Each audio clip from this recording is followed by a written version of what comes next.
প্রিয় বন্ধুরা, দেখতে পাচ্ছেন পবিত্র হজ মক্কা মদিনা মধুর কণ্ঠে আজান দিচ্ছে। মাশাআল্লাহ, যে আজান শুনলে কলিজা ঠান্ডা হয়ে যায় রে ভাই।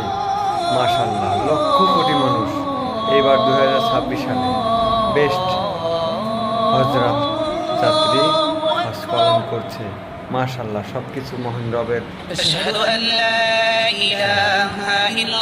প্রত্যেকটা হাদিতে আজকে তুমি কবুল করে নিও তাদের মনের আশা, তাদের দোয়াগুলো তুমি কবুল করে নিও। খুব ইচ্ছা আছে হজ করার, তুমি কবুল করে নিও।